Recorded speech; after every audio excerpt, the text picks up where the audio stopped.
ನಮ್ಮ ವಿಧಾನಸಭಾ ಕ್ಷೇತ್ರದ ನಮ್ಮ ತಾಲೂಕು ಕಚೇರಿ ಎದುರುಗಡೆ ಕೂತಿರುವಂತಹ ಬಡ ಕುಟುಂಬಗಳಿದ್ದಾವೆ. ಅವರ ನೋವಿಗೆ ಸ್ಪಂದನೆ ಮಾಡುವಂಥದ್ದು ನಮ್ಮ ಧರ್ಮ. ಅದಕ್ಕೆ ಯಾರು ತಪ್ಪು ಮಾಡಿದ್ರೆ, ಯಾರಾದರೂ ಅಧಿಕಾರಿಗಳು ತಪ್ಪು ಮಾಡಿದರೆ ಅವರ ಮೇಲೆ ಕ್ರಮವನ್ನು ತೆಗೆದುಕೊಳ್ಳುವಂಥ ಕೆಲಸವನ್ನು ಮಾಡ್ತೇವೆ. ನಾನು ಇವತ್ತು ಅವರು ಬಂದು ಭೇಟಿ ಮಾಡಿದ್ದೀನಿ. ಅವರ ಏನು ಬೇಡಿಕೆ ಇದೆ, ಅವರ ನೋವನ್ನು ನಾನು ಕೇಳಿದ್ದೇನೆ. ಹಲೋ ಹಾಯ್ ಎಲ್ರಿಗೂ ನಮಸ್ಕಾರ. Welcome back to Janata agent. ಪುತ್ತೂರಿನಲ್ಲಿ ನಿನ್ನೆಯವರೆಗೂ ಅನಿರ್ದಿಷ್ಟಾವಧಿ ಸತ್ಯಾಗ್ರಹವನ್ನು ಮಾಡ್ತಾ ಇರುವಂತಹ ಕಬಕದ ಒಂದು ಕುಟುಂಬ, ವೃದ್ಧ ದಂಪತಿಗಳು ತಮಗೆ 1 ವರ್ಷದ ಹಿಂದೆ ಸರ್ಕಾರದಿಂದ ಅಧಿಕಾರಿಗಳಿಂದ ಅನ್ಯಾಯ ಆಗಿದೆ ಅಂತ ಪುತ್ತೂರಿನ ತಹಸೀಲ್ದಾರ್ ಕಚೇರಿ ಮುಂಭಾಗದಲ್ಲಿ ಧರಣಿ ಕೂತಿದ್ದಾರೆ. ಸೊ ಇಷ್ಟರವರೆಗೆ ಅಂದರೆ 10 ದಿವಸಗಳಾಗ್ತಾ ಬಂತು. ಮೊದಲ ಹಂತದ ಆ ಒಂದು ಧರಣಿಯಲ್ಲಿ ಯಾರೂ ಕೂಡ ಅವರನ್ನ ಕ್ಯಾರೆ ಅಂತ ಹೇಳಲಿಲ್ಲ. ಆಮೇಲೆ ಕೆಲವೊಂದು ಅಧಿಕಾರಿಗಳು ಬಂದರು. ಸೊ ಅವರಿಗೆ ನ್ಯಾಯ ಕೊಡ್ತೀವಿ, 3 ದಿವಸದ ಒಳಗಡೆ ಈ ಒಂದು ತಪ್ಪಿತಸ್ಥ ಅಧಿಕಾರಿಗಳ ವಿರುದ್ಧ ಕ್ರಮ ಕೈಗೊಳ್ತೀವಿ ಅಂತ ಹೇಳಿದರು. ನಂತರ ಅವರನ್ನು ಆ ಒಂದು ಧರಣಿಯಿಂದ ಹಿಂದೆ ಸರಿಯುವಂತ ಮಾಡಿದರು.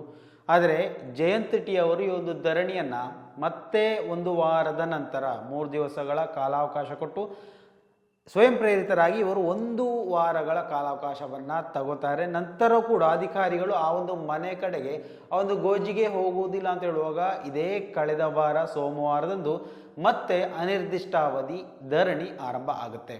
ಸೊ ಇವೆಲ್ಲ ಬೆಳವಣಿಗೆಗಳು ನಡೀತಾ ಇರುವಾಗ ರಾತ್ರಿ ಹಗಲು ಚಳಿ ಬಿಸಿಲು ಅಂತ ಏನು ಹೇಳಿದೆ ಆ ಒಂದು ಮರದಡಿಯಲ್ಲಿ ಕುಳಿತಿರುವಂತಹ ಆ ಒಂದು ವೃದ್ಧ ದಂಪತಿಗಳನ್ನು ನೋಡಿದರೆ ಯಾವ ಕರಳು ಬೇಕಾದರೂ ಹಿಂಡಿ ಹೋಗ್ಬೋದು. ಆದರೆ ಅಧಿಕಾರಿಗಳು ಮಾತ್ರ ಯಾವುದೇ ಕಾರಣಕ್ಕೂ ತಮ್ಮ ಆ ಒಂದು ಲೆವೆಲನ್ನು ಬಿಟ್ಟು ಹೋಗಲಿಲ್ಲ. ಕೊನೆಗೂ AC ಸ್ಟೆಲ್ಲಾ ವರ್ಗೀಸ್ ಅವರು ಅವರನ್ನು ಮಾತನಾಡಿಸುವಂತಹ ಒಂದು ಪ್ರಯತ್ನವನ್ನಾದರೂ ಕನಿಷ್ಠ ಪಕ್ಷ ಮಾಡಿದರು. ಮಾತನಾಡಿ ಅವರನ್ನು ನಿರಾಶ್ರಿತ ಕೇಂದ್ರಕ್ಕೆ ಸ್ಥಳಾಂತರ ಮಾಡುವ ಬಗ್ಗೆ ಮಾತೆತ್ತಿದ್ರು. ಈ ಒಂದು ವಿಚಾರದಲ್ಲೂ ಕೂಡ ಆ ಒಂದು ಕುಟುಂಬ ಬಹಳಷ್ಟು ಬೇಸರದಿಂದ ಮೊನ್ನೆ ದಿವಸ ಮಾತಾಡಿರುವಂತಹ ವಿಚಾರಗಳನ್ನು ನೀವು ನೋಡಿರ್ಬೋದು. ಇಲ್ಲ ಅಂತಿದ್ರೆ ಹಳೆಯ ವಿಡಿಯೋವನ್ನು ನೋಡಿ, ಎಲ್ಲದರಲ್ಲಿ ಕಂಪ್ಲೀಟ್ ಡೀಟೇಲ್ಸನ್ನು ಒಳಗೊಂಡಂತಹ ವಿಡಿಯೋ ಅಲ್ಲಿದೆ. ಸೊ ಇವೆಲ್ಲ ಬೆಳವಣಿಗೆಗಳಾಗ್ತಾ ಇರುವಾಗ ಇದ್ದಿರುವಂತಹ ಒಂದು ಪ್ರಶ್ನೆ ಆಗಿತ್ತು, ಪುತ್ತೂರಿನ ಶಾಸಕರು ಇಂತಹ ಒಂದು ಧರಣಿ ನಡೀತಾ ಇದೆ, ಶಾಸಕರು ಭೇಟಿ ಕೊಡಲಿಲ್ಲ ಅಥವಾ ಆ ಒಂದು ವಿಚಾರದ ಬಗ್ಗೆ ನಾನು ಕೂಡ ಆ ಒಂದು ಸಂತ್ರಸ್ತ ಕುಟುಂಬದ ಪರವಾಗಿ ಪ್ರಶ್ನೆಯನ್ನು ಮಾಡಿದ್ದೆ. ಆ ಒಂದು ಕುಟುಂಬದಲ್ಲೇ ಕೇಳಿದ್ದೆ, ಶಾಸಕರೇನಾದರೂ ಬಂದಿದ್ರಾ ಅಥವಾ ಅವರನ್ನು ಮಾತನಾಡಿಸುವಂತಹ ಪ್ರಯತ್ನಗಳೇನಾದರೂ ಮಾಡಿದ್ರಾ ಅಂತ. ಆವಾಗ ಅದೇ ಒಂದು ಕುಟುಂಬದ ಸದಸ್ಯ ಅಂದರೆ ಅವರ ಮೊದಲ ಮಗ ಕೊಟ್ಟಂತಹ ಉತ್ತರ ಆಗಿತ್ತು. ಅಂದರೆ 7ನೇ ತಿಂಗಳು 2025 ಸರಿಯಾಗಿ ಅವರಿಗೆ ಮನವಿಯನ್ನು ಕೊಡಲಾಗಿತ್ತು. ಆ ಒಂದು ಮನವಿ ಪತ್ರವು ಕೂಡ ತೋರಿಸಿದರು. ಆದರೆ ಏಕಾಏಕಿ ಆ ಮನವಿಯನ್ನು ಆ ಥರ ನೋಡಿಲ್ಲದಂತೆ ಅಲ್ಲಿ ಏನೋ ಒಂದು ಸೈನ್ ಹಾಕಿ ಅದನ್ನು ಹಿಂದಕ್ಕೆ ಕಳುಹಿಸಿಕೊಟ್ರು. ಸೊ ಈ ಒಂದು ವಿಚಾರದಲ್ಲಿ ಬಹಳಷ್ಟು ನೋವಾಯಿತು. ಯಾಕಂತ ಹೇಳಿದರೆ ಪುತ್ತೂರಿನ ಶಾಸಕರು ಅಂದರೆ ಹೀಗೆ ಅಲ್ವೇ ಅಲ್ಲ. ಅವರು ಬಡವರು ಅಂದರೆ ಮಿಡಿಯುವಂತಹ ಹೃದಯ. ಬಡವರಿಗೆ ಮನೆ ಇಲ್ಲ ಅಥವಾ ನೀರಿಲ್ಲ ಅಥವಾ ಬೇರೆ ಏನಾದರೂ ವ್ಯವಸ್ಥೆಗಳಿಲ್ಲ ಅಂದರೆ ಅವರು ಈ ಒಂದು ವಿಚಾರದಲ್ಲಿ ಘಂಟಾಘೋಷವಾಗಿ ಧ್ವನಿ ಎತ್ತುವವರು, ಈ ಒಂದು ವಿಚಾರದಲ್ಲಿ ಜನಪ್ರತಿನಿಧಿ ಆಗಿರುವವರು. ಸೊ ಇಂತಹ ವ್ಯಕ್ತಿಯಿಂದ ಇಂತಹ ಒಂದು ಅಸಡ್ಡೆ ಭಾವನೆ ಯಾಕೆ ಅಂತ ಅಂದ್ಕೊಂಡೆ. ಈ ಒಂದು ವಿಚಾರವನ್ನು ಪ್ರಶ್ನೆ ಕೂಡ ಮಾಡಿದೆ. ನೆನ್ನೆ ದಿವಸ ಆ ಒಂದು ವಿಚಾರದ ಬಗ್ಗೆ ವಿಡಿಯೋ ಹಾಕಿದ್ದೆ. ಸರಿಯಾಗಿ ಆ ಒಂದು ವಿಡಿಯೋ ಹಾಕಿ 2 ಗಂಟೆಗಳ ನಂತರ ಪುತ್ತೂರಿನ ಶಾಸಕರು ಅದೇ ಸಂತ್ರಸ್ತ ವೃದ್ಧ ದಂಪತಿಗಳನ್ನು ಭೇಟಿ ಮಾಡೋದಕ್ಕೆ ಹೋಗ್ತಾರೆ AC ಕಚೇರಿಯ ಮುಂಭಾಗಕ್ಕೆ. ಹೋಗಿ ಮಾತನಾಡಿಸ್ತಾರೆ. ಮಾತ್ರ ಅಲ್ಲ, ಭರವಸೆಗಳನ್ನು ಕೊಡ್ತಾರೆ. ಇವತ್ತು ಅಂದರೆ ಸೋಮವಾರ ನೆನ್ನೆ ದಿವಸ ಅಧಿಕಾರಿಗಳಿಗೆ ಫೋನ್ ಮಾಡಿ ಯಾರೂ ಕೂಡ ಫೋನ್ ಎತ್ತಿಲ್ಲ. ಓಕೆ, ಆದಿತ್ಯವಾರ ಭಾನುವಾರ ದಿವಸ ರಜೆ ದಿವಸ. ಸೊ ಈ ಒಂದು ಕಾರಣಕ್ಕೆ ಒಫಿಷಿಯಲ್ ಆಗಿ ಆ ಒಂದು ಫೋನನ್ನು ಎತ್ತೋಕ್ಕೆ ಆಗಿರಲಿಕ್ಕಿಲ್ಲ. ಇವತ್ತು ಆ ಸಂಬಂಧಪಟ್ಟ ಅಧಿಕಾರಿಗಳಿಗೆ ಮನವಿ ಮಾಡ್ತೇನೆ, ಈ ಒಂದು ವಿಚಾರದಲ್ಲಿ ಇತ್ಯರ್ಥ ಮಾಡಿಕೊಡ್ತೇನೆ, ಸರ್ಕಾರದ ಕಡೆಯಿಂದ ನಿವೇಶನ ವ್ಯವಸ್ಥೆಯನ್ನು ಮಾಡ್ತೇನೆ. ಸೊ ಆ ಒಂದು ಜಾಗದ ಬಗ್ಗೆ 94C ಏನಿದೆ ಅದನ್ನು ಮಾಡುವಂತಹ ಕೆಲಸ ಕಾರ್ಯಗಳಿಗೆ ಆರಂಭ ಮಾಡ್ತೇನೆ ಎನ್ನುವಂತಹ ಭರವಸೆಗಳನ್ನು ಕೊಟ್ಟು ನಿನ್ನೆ ದಿವಸ ಹೋಗಿದ್ದರು. ನೆನ್ನೆ ದಿವಸ ಆದಿತ್ಯವಾರ ಎಲ್ರಿಗೂ ಗೊತ್ತೇ ಇದೆ. ಆದರೆ ಶಾಸಕರು ಮಾತ್ರ ಆದಿತ್ಯವಾರ ಅಂತ ಹೇಳಿ ರಜೆ ಮಾಡೋದಕ್ಕೆ ಹೋಗಿರಲಿಲ್ಲ. ಬಡವರನ್ನು ಮೀಟ್ ಆದರು. ಮಾತ್ರವಲ್ಲ, ಹಲವು ಕಾರ್ಯಕ್ರಮಗಳಿದ್ದು ನಾವು ಕೂಡ ಕಣ್ಣಾರೆ ಕಂಡಂತಹ ಕೆಲವೊಂದು ಕಾರ್ಯಕ್ರಮಗಳಿಗೆ ನಿನ್ನೆ ದಿವಸ. ಸೊ ಅವೆಲ್ಲವನ್ನು ಮೀಟ್ ಮಾಡುವುದರ ಒಳಗಡೆ ನಿನ್ನೆ ಹೋಗಿ ಆ ಒಂದು ಸಂತ್ರಸ್ತರನ್ನು ಕೂಡ ಭೇಟಿಯಾಗಿದ್ದರು. ಒಳ್ಳೆಯ ವಿಚಾರ. ಯಾಕಂತಂದರೆ ನಾನು ಹಲವು ವಿಚಾರಗಳಲ್ಲಿ ಅವರ ವಿರುದ್ಧವಾಗಿ ಮಾತಾಡ್ತೇನೆ. ಯಾಕಂತ ಕೇಳಿದರೆ ಜನಸಾಮಾನ್ಯರಿಗೆ ಜನನಾಯಕರಿಗೆ ಇರುವಂತಹ ವ್ಯತ್ಯಾಸ ಅವ್ರಿಗೆ ಗೊತ್ತಾಗಬೇಕು. ಯಾಕಂತ ಹೇಳಿದರೆ ಜನಸಾಮಾನ್ಯರ ಕಷ್ಟಗಳನ್ನು ಅವರು ಅರ್ಥಕೊಂಡಿರಬೇಕು. ಇಲ್ಲಿ ಯಾರೂ ಕೇಳೋದಿಕ್ಕೆ ಇಲ್ಲ ಅಂತ ಹೇಳುವಾಗ ಅದು ಒಂದು ರೀತಿಯಲ್ಲಿ ಉದಾಸೀನತೆ ಅವರನ್ನು ಹೆಚ್ಚಿಸ್ತದೆ. ಇದೇ ಪ್ರಶ್ನೆ ಮಾಡುವವರು ಇದೆ ಅಂತ ಹೇಳುವಾಗ ಸೊ ಅವರಿಗೂ ಕೂಡ ತಮ್ಮ ಕೆಲಸ ಕಾರ್ಯಗಳ ಬಗ್ಗೆ ವೈಖರಿಗಳ ಬಗ್ಗೆ ಒಂದು ರೀತಿಯಲ್ಲಿ ಜ್ಞಾನ ಇರ್ತದೆ. ಓಕೆ, ಇದು ಉದಾಸೀನ ಮಾಡುವಂತಹ ವಿಚಾರ ಅಲ್ಲ, ಕೇಳೋದಿಕ್ಕೆ ನಮ್ಮ ಹಿಂದುಗಡೆ ಜನ ಇದ್ದಾರೆ, ನಮಗೆ ಮತ ನೀಡಿದಂತಹ ಜನಗಳೇ ಇದ್ದಾರೆ ಎನ್ನುವಂತಹ ವಿಚಾರ ಕೂಡ ಗೊತ್ತಾಗುವಾಗ ಸೊ ಅವರ ಕೆಲಸ ಕಾರ್ಯಗಳು ಸ್ವಲ್ಪ ರಭಸದಿಂದ ಸಾಗುತ್ತೆ. ಸೊ ಆ ಒಂದು ವಿಚಾರಕ್ಕೆ ನಮ್ಮ ಜನಪ್ರಿಯ ಶಾಸಕರನ್ನು ನಿರಂತರವಾಗಿ ಪ್ರಶ್ನೆ ಮಾಡ್ತಾ ಇರ್ತೇನೆ. ಆದರೆ ನಿನ್ನೆಯ ವಿಚಾರದಲ್ಲಿ ಖಂಡಿತವಾಗಿಯೂ ಶಾಸಕರು ಅಶೋಕ್ ಕುಮಾರ್ ಇವರನ್ನು ಶ್ಲಾಘಿಸಲೇಬೇಕು. ಭಾನುವಾರ ದಿವಸ ರಜಾ ದಿವಸ. ಸೊ ಈ ಒಂದು ರಜಾ ದಿವಸದಲ್ಲೂ ಕೂಡ ಈ ಒಂದು ಸಂತ್ರಸ್ತರನ್ನು ಹೋಗಿ ಭೇಟಿಯಾಗಿದ್ದಾರೆ, ವೃದ್ಧ ದಂಪತಿಗಳಿಗೆ ಭರವಸೆಯನ್ನು ಕೊಟ್ಟಿದ್ದಾರೆ. ಸೊ ಅವರ ಜೊತೆಯಲ್ಲಿ ಕೂತ್ಕೊಂಡು ವಿಚಾರಗಳನ್ನು ವಿನಿಮಯ ಮಾಡಿದ್ದಾರೆ, ಆಗುವಂತಹ ಎಲ್ಲ ಸಹಕಾರ ಮಾಡ್ತೀವಿ ಅಂತ ಹೇಳಿದ್ದಾರೆ. ಸೊ ಆ ಒಂದು ವಿಡಿಯೋ ಕೂಡ ನಿನ್ನೆ ಸಾಮಾಜಿಕ ಜಾಲತಾಣದಲ್ಲಿ ಹರಿದಾಡ್ತಾ ಇತ್ತು. ಸೊ ಈ ಒಂದು ವಿಚಾರದಲ್ಲಿ ನೋಡಿ, ಇಂತಹ ಕೆಲಸಗಳು ಅಭಿವೃದ್ಧಿಗಳು ಕಣ್ಣಾರೆ ಕಾಣುವಾಗ ಮಾತ್ರ ನಾವು ನಿಮ್ಮನ್ನು ಬೆಂಬಲಿಸೋದಕ್ಕೆ ಸಾಧ್ಯ ಆಗುವಂಥದ್ದು.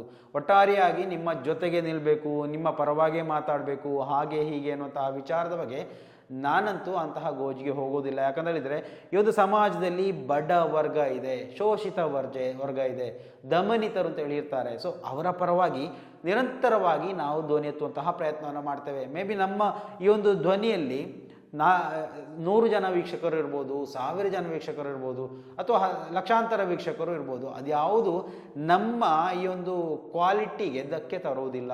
ಖಂಡಿತವಾಗಿಯೂ ಎಷ್ಟೇ ಜನ ವೀಕ್ಷಣೆ ಮಾಡಲಿ ಅಷ್ಟು ಜನರಿಗೆ ತಲುಪಿಸುವಂತಹ ವ್ಯವಸ್ಥೆಯನ್ನು ಅದು ನಾವು ಮಾಡಿದ್ದೇವೆ ಅನ್ನುವಂತಹ ಒಂದು ಹುಮ್ಮಸ್ಸು, ಆ ಒಂದು ಹೆಮ್ಮೆ ಖಂಡಿತವಾಗಿಯೂ ನಮ್ಮಲ್ಲಿ ಇದ್ದೇ ಇರುತ್ತೆ. ಸೊ ನೆನೆ ದಿವಸ ಭಾನುವಾರ ಆಗಿತ್ತು, ಆದರೂ ಕೂಡ ಶಾಸಕರು ರಜಾ ದಿವಸ ಅಂತ ಯಾವುದೇ ಒಂದು ಇದನ್ನು ಕೊಡದೆ ಆ ಒಂದು ವೃದ್ಧ ದಂಪತಿಗಳನ್ನು ಹೋಗಿ ಮಾತನಾಡಿಸಿ ಒಂದು ಭರವಸೆಯ ಮಾತುಗಳನ್ನು ಹೇಳಿ ಅವರಲ್ಲೂ ಇನ್ನೂ ನಮಗೆ ಜೀವಂತವಾಗಿ ಇರಬಹುದು, ನಮ್ಮ ಕಡೆ ನೋಡುವಂತಹ ಶಾಸಕರು ಕೂಡ ಇದ್ದಾರೆ, ಜನಪ್ರತಿನಿಧಿಗಳು ಕೂಡ ಇದ್ದಾರೆ ಅಂತ ಒಂದು ರೀತಿಯಲ್ಲಿ ಇನ್ನು ಬಡವರ ಬಗ್ಗೆ ಪರಿಗಣಿಸೋಕೆ ಅಂತ ಜನ ಇದ್ದಾರೆ ಅನ್ನೋದಕ್ಕೆ ಇದೇ ಒಂದು ನಿನ್ನೆ ದಿವಸ ನಡೆದಂತಹ ಒಂದು ಏನು ಜ್ವಲಂತ ಸಾಕ್ಷಿ ಅಂತ ಹೇಳ್ಬೋದು. So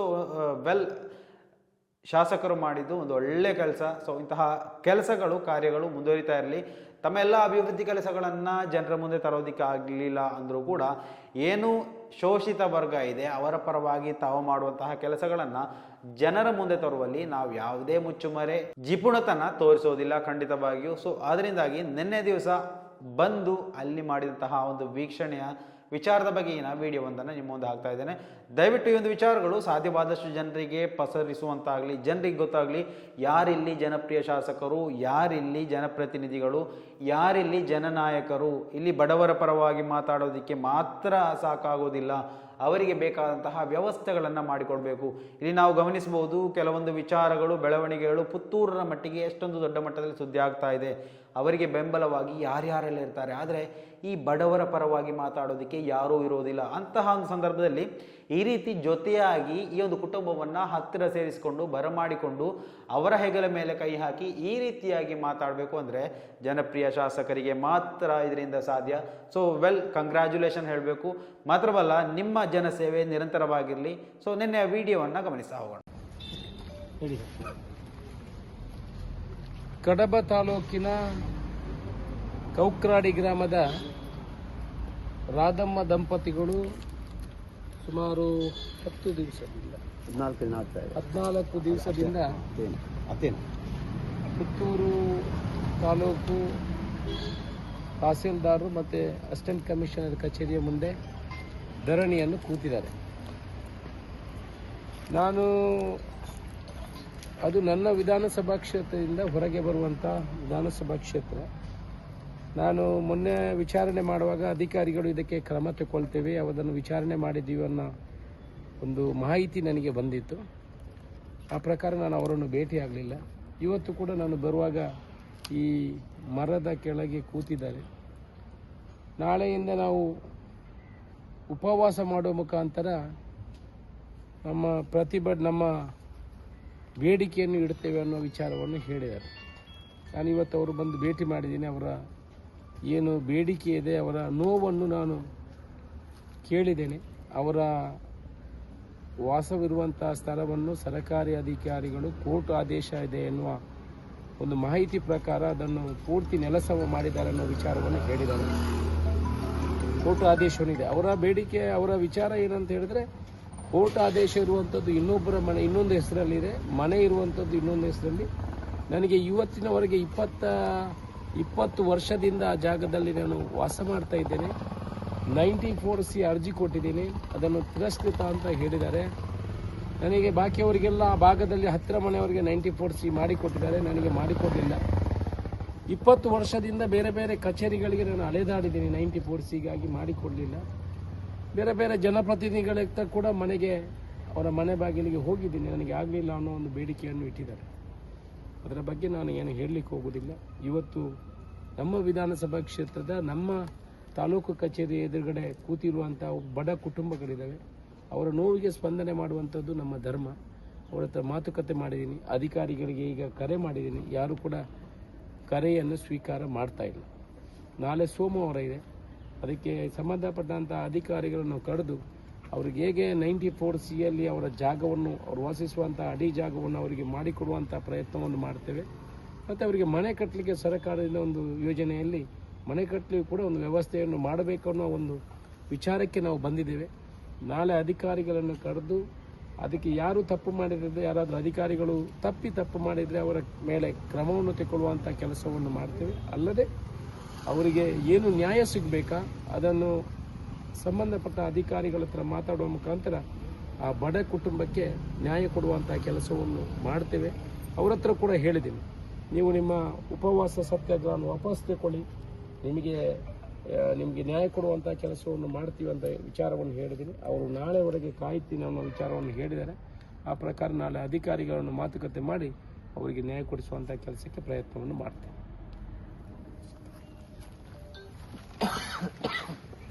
okay, thank you sir.